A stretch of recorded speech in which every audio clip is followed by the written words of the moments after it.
And for me, it graduated from, doing the social activities, having fun with friends, going out, feeling cool, to drinking at home every night when I got home from work, when I moved and didn't have the pub to go to realizing that, if a friend asked me to do something, I was prioritizing drinking over connecting and relationship building. You know, if I was invited to go out, I'd already started drinking, so I didn't want to. If my family wanted to connect with me, I avoided them. And so it really evolved into being isolated. And also my personality changed from being, kind and a great supervisor to really, frankly, getting in trouble because of the way that I was being controlling and having expectations of others that were unreasonable. Welcome to the Free Lawyer Podcast. I'm your host, Gary Miles. The Free Lawyer Podcast is designed for the lawyer, entrepreneur, or professional who is in some way unfulfilled, stressed, or stuck and is looking for something better. We will discuss various blocks that limit us from achieving the personal freedom that we all desire, but have not yet fully experienced. And we will give actionable steps to free yourself from them. Are you looking to achieve a new level of success? If so, this podcast is for you.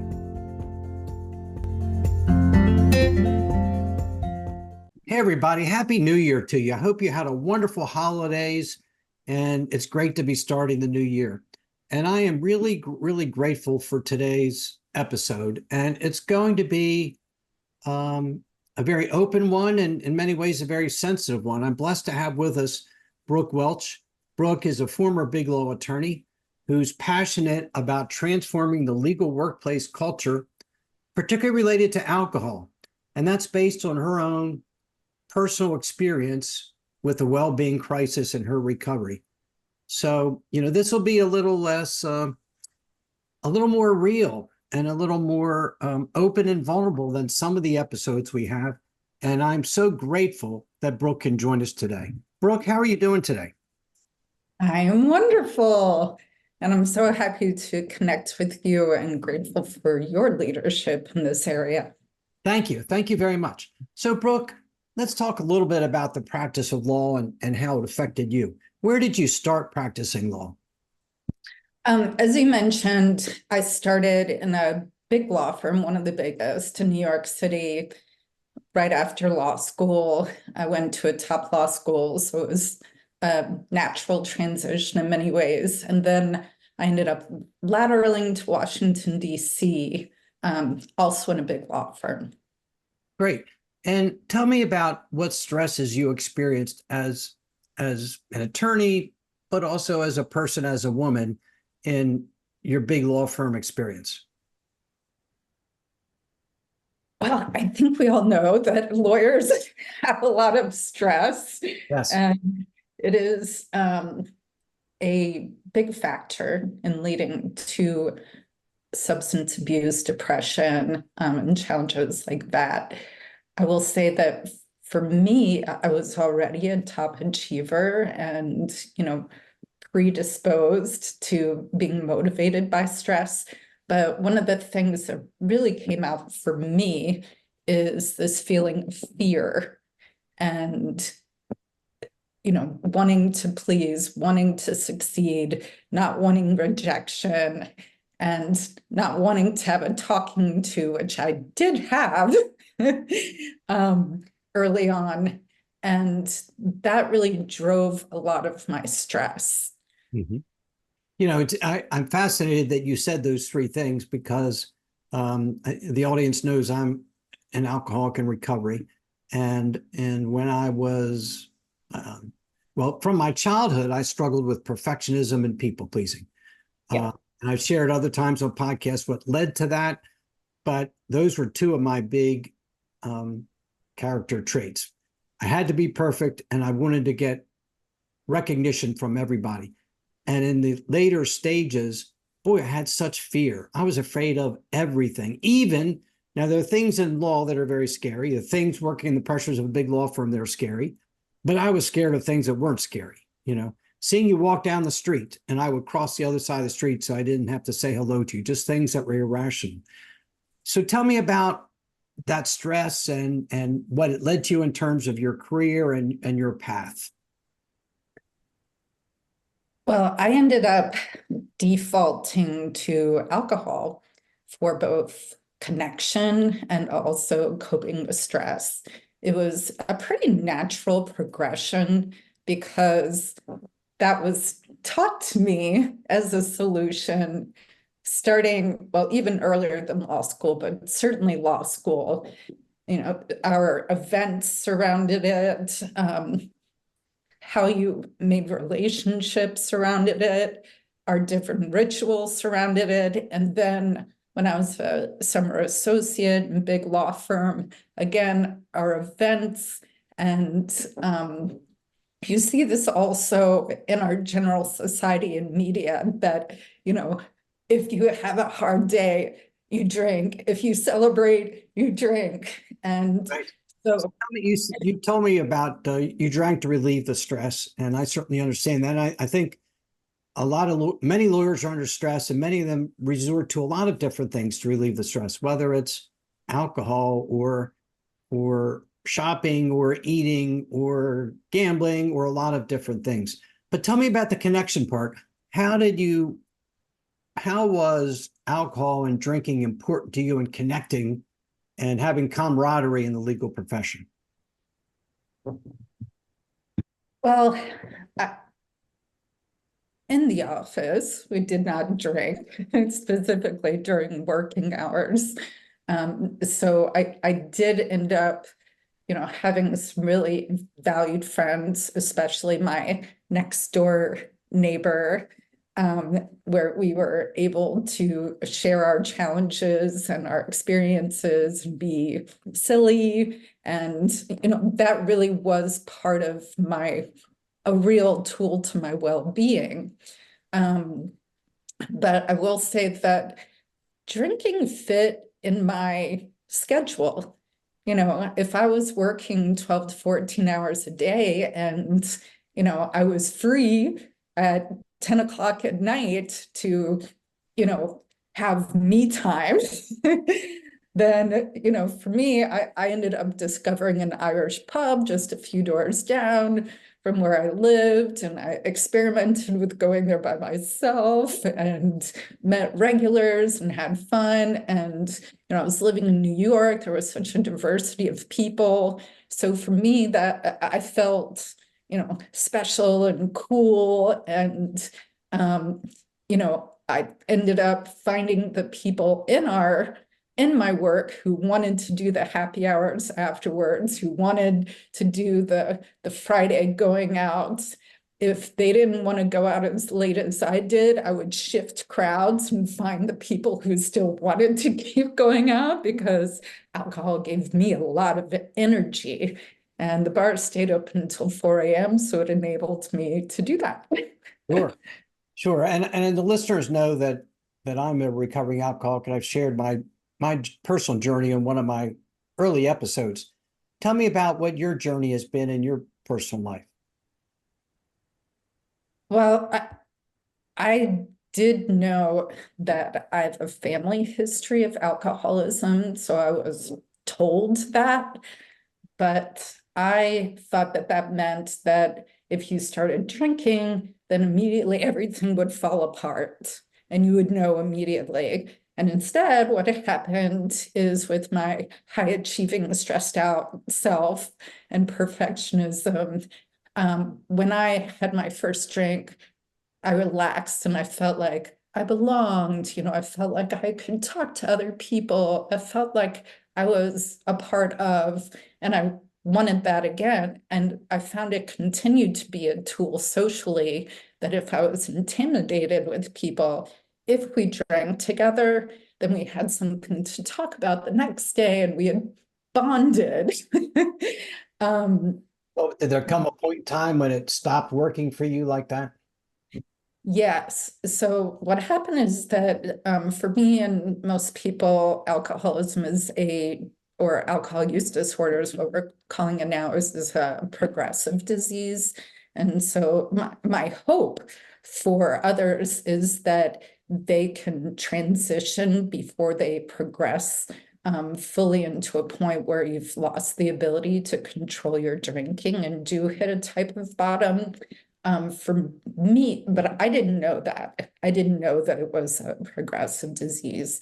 And for me, it graduated from, doing the social activities, having fun with friends, going out, feeling cool, to drinking at home every night when I got home from work, when I moved and didn't have the pub to go to realizing that, if a friend asked me to do something, I was prioritizing drinking over connecting and relationship building.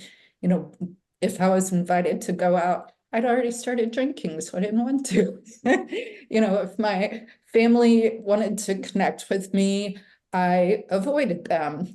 And so it really evolved into being isolated. And also my personality changed from being, kind and a great supervisor to really, frankly, getting in trouble because of the way that I was being controlling and having expectations of others that were unreasonable. So. And tell me what happened and what your life is like now and how that a miraculous transformation happened. So for me, it was actually a spiritual experience where I didn't have any outside influences yet.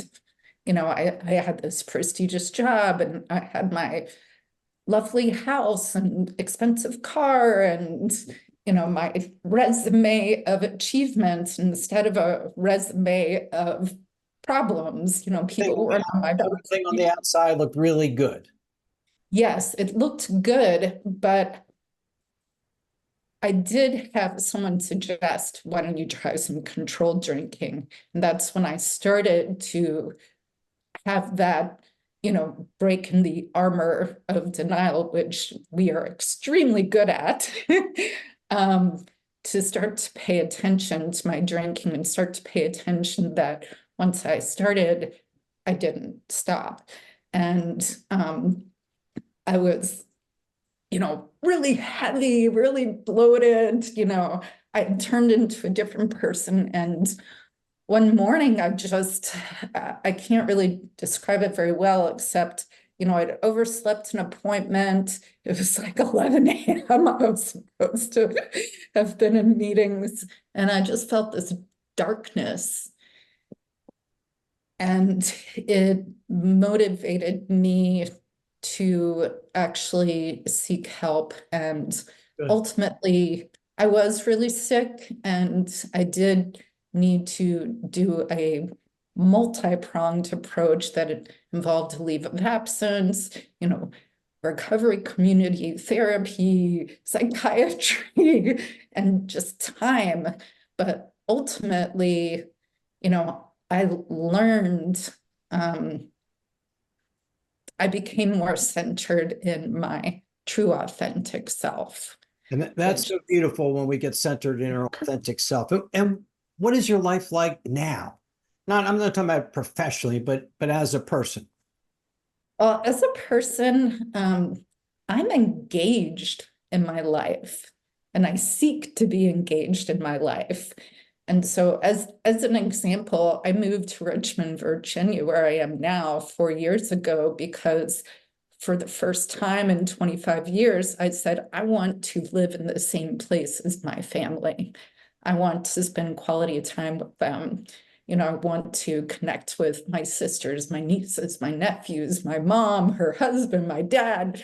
And so I specifically do what I call tiny adventures, which is, quality one-on-one or group experiences where we go and connect one-on-one. And I also started the tiny adventures social group, which is a meetup group that is alcohol-free specifically. And we meet frequently, on a weekly basis during our season, which coincides with daylight savings.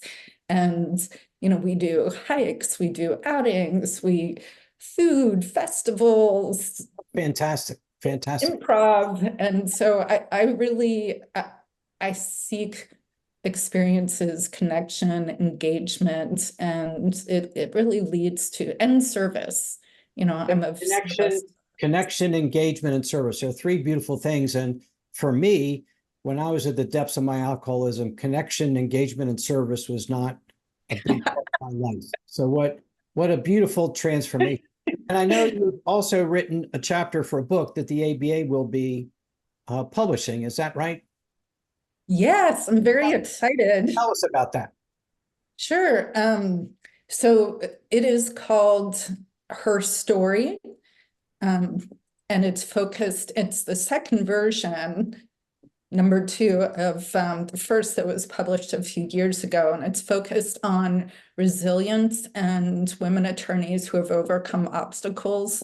And so it's a collection of many essays from extraordinary women lawyers telling their story and sharing their, experience and guidance to other women attorneys or generally people in the legal profession. And so my essay is called From Fear to Trust.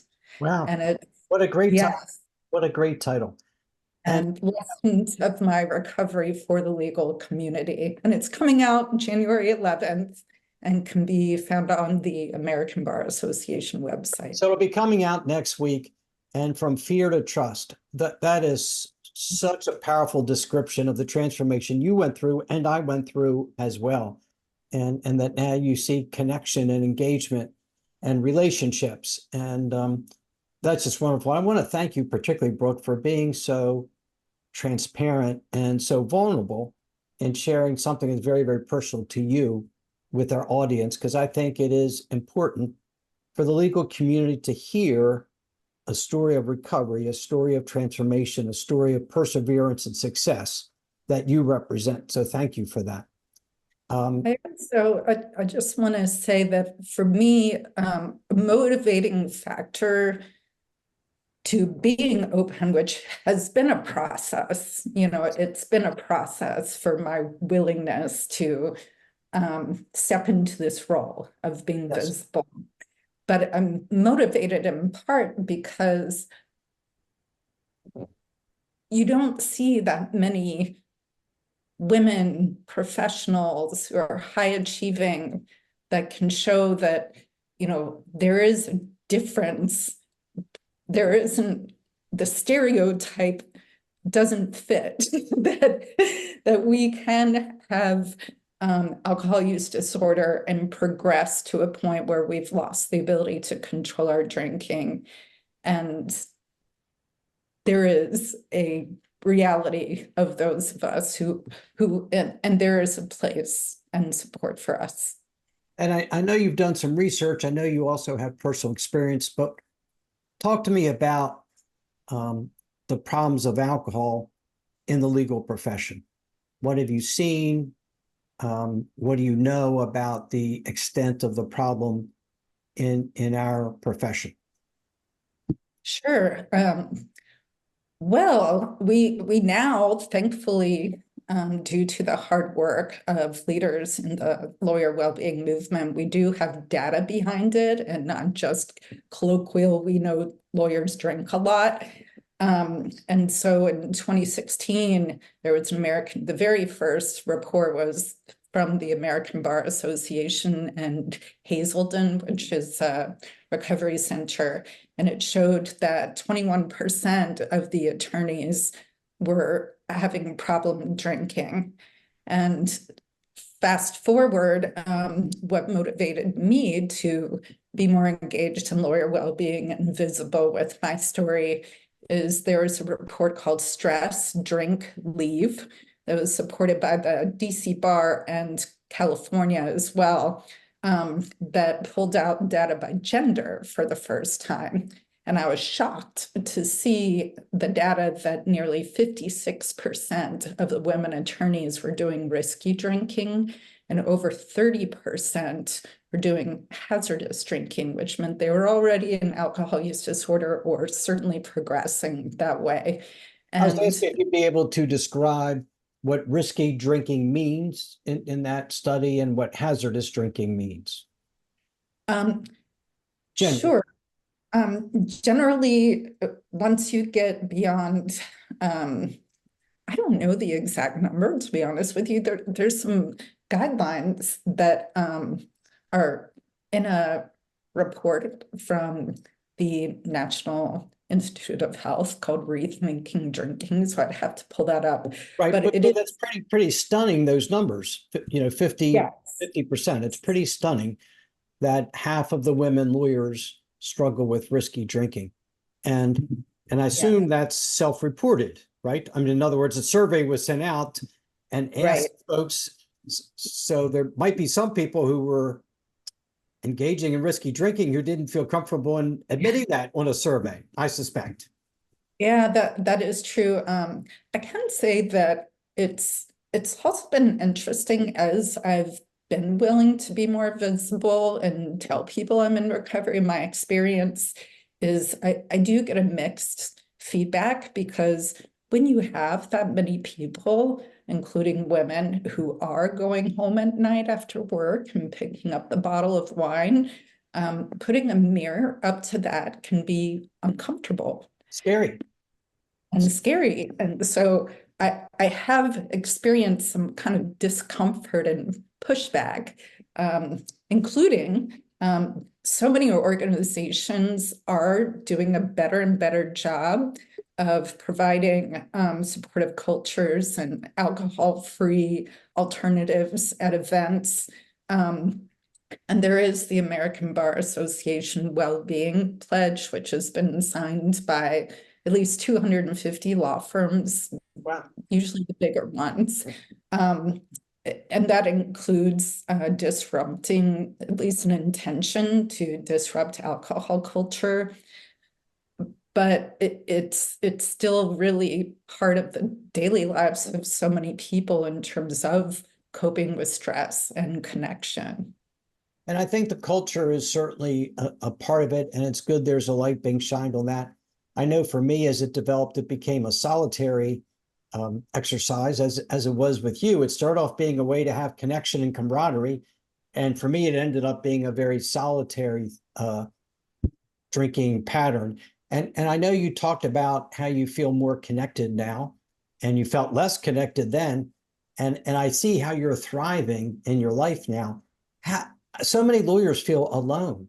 They feel like they're the only ones. How can lawyers out there who may be struggling feel more connected as you do and start thriving?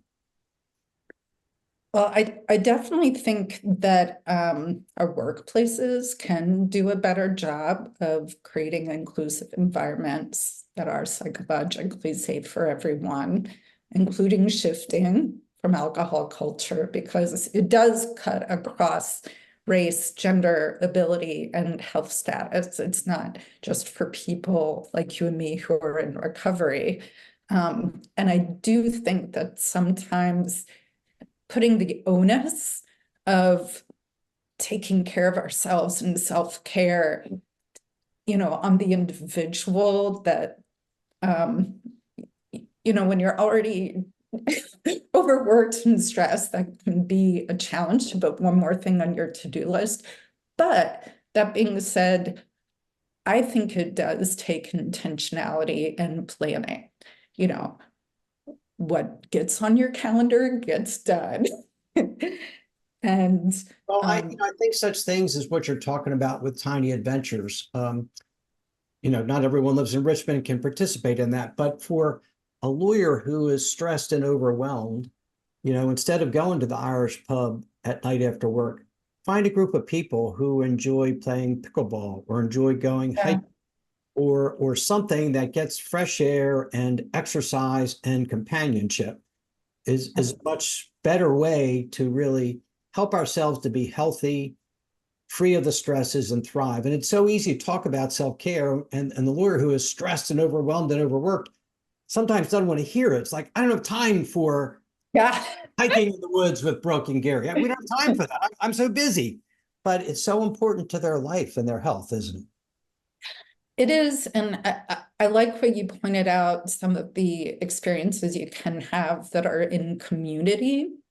And because I definitely love to do solo tiny adventures. I love talking to strangers, getting energy from the community around me in a bigger sense. And I'm really, passionate about building our social fabric. That being said, though, I think that we thrive on structure and accountability and community. And so the examples you gave that are, specific clubs or experiences, things that you want to do anyway, but having that accountability of people you're showing up to, and becoming friends with and being able to get outside work as not being around lawyers is great. I do though, I have created a coaching, like connection coaching Good. that is structured so that, if people need that additional help to bring intentionality, I help do that. Good. That we talk a little bit about some of the drinking events in the legal profession. I know that when we had our annual Bar Association event, it was very much a drinking event. And I think law firms and bar associations used to and still do somewhat promote folks wouldn't come if they couldn't drink, probably. But how do those kind of drinking events affect a lawyer who either cannot or does not want to drink? Thank you for asking that. I do think that we can get more creative.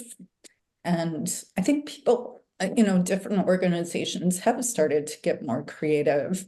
I especially think that experience-oriented events are really helpful in terms of when you're doing something, you're not thinking about drinking necessarily.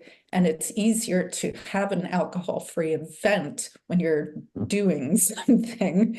And so I know that so many conferences default to the happy hour,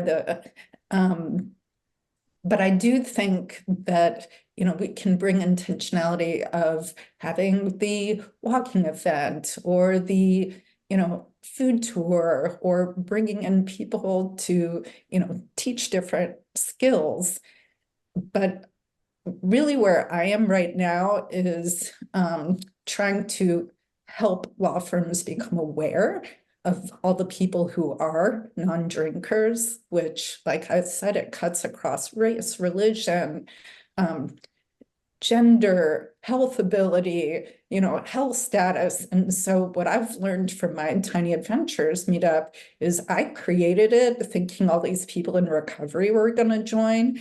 And instead, it's all these people who are not in recovery. And so that's where I learned about how there's, a diversity of folks who either don't drink or they do drink, and they just want to be able to do the experience, though, and not have the alcohol connected, that you don't have to do bowling and brews or hiking and brewery type of things. The statistics you shared about 50% of the women being risky drinkers, or even the original Bar Association study with 20-some% being problem drinkers, is pretty graphic. When you think, if you have 100 lawyers in the firm, 20 to 50 have problems with alcohol, whatever the number is and however accurate it is.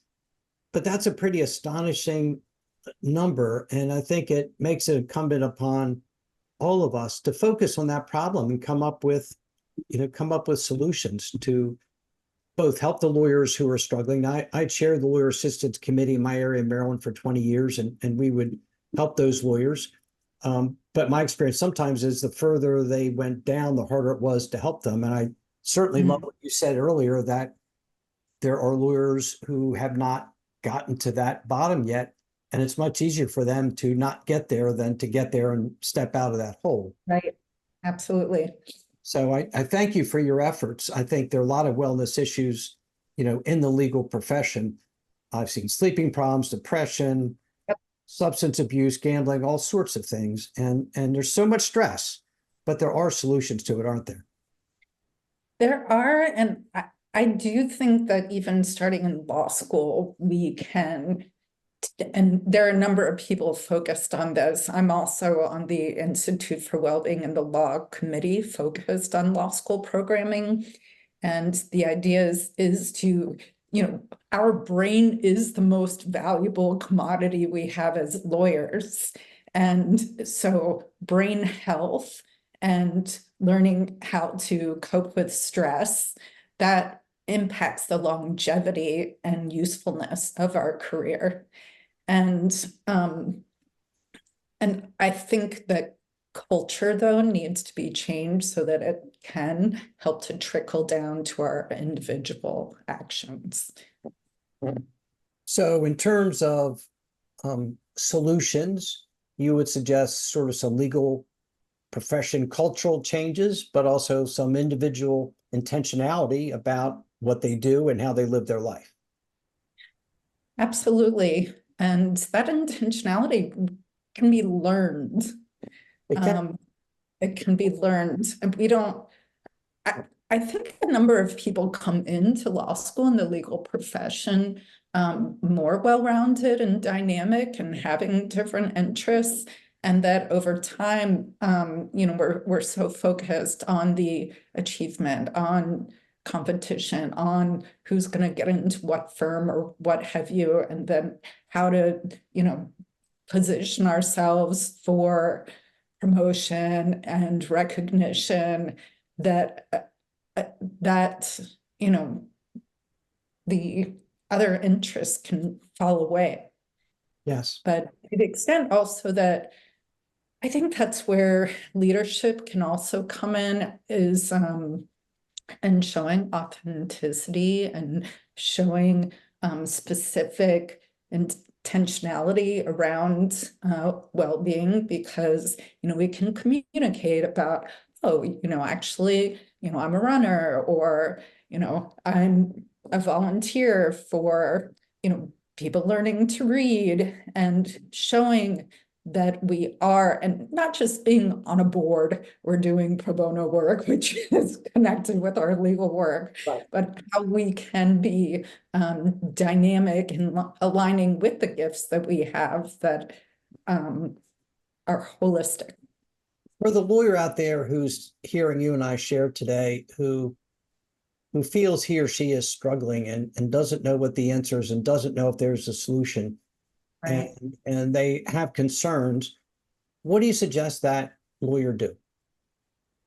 Well, I think you already mentioned the lawyer assistance programs that basically all the bar associations across the United States, and I think in other countries as well, have created, and have increased the resources over time, thankfully, as well.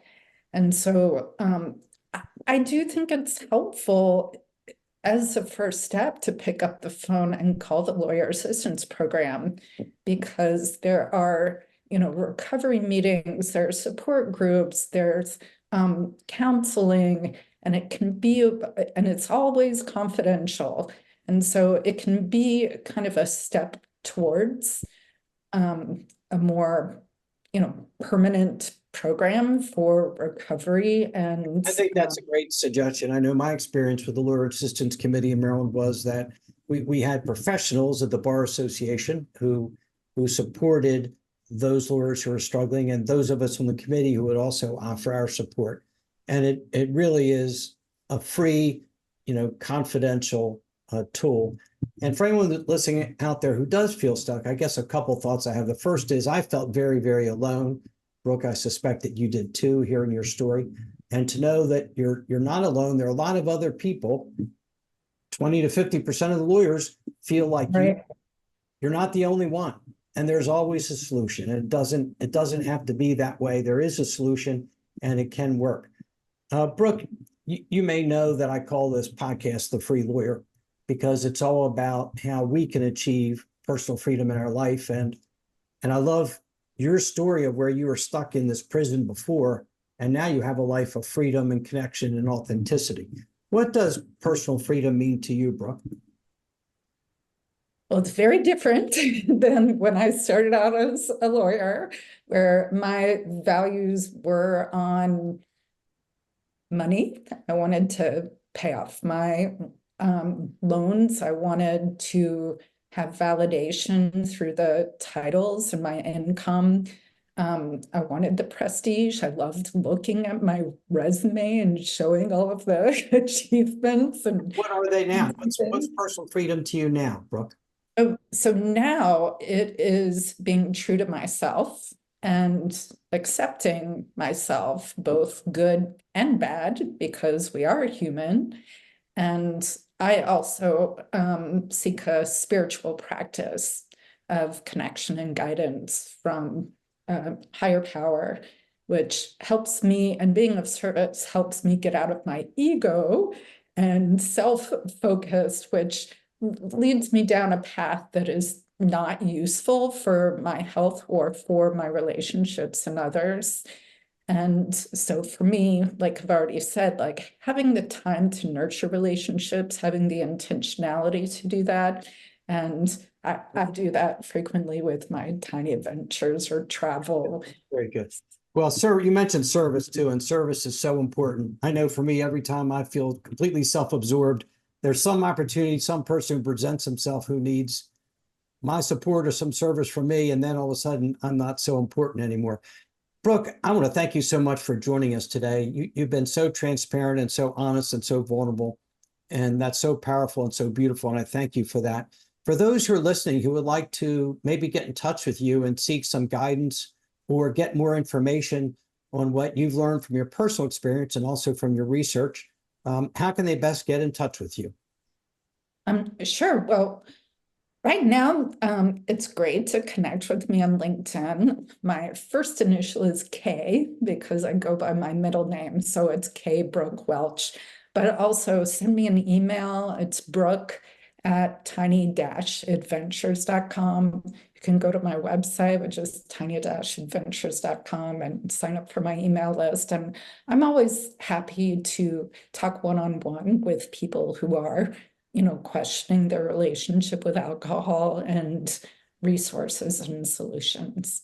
Well, that's such a wonderful service. Brooke, thank you so much for joining us today. It's been really beautiful having you. And again, Happy New Year to all of you out there.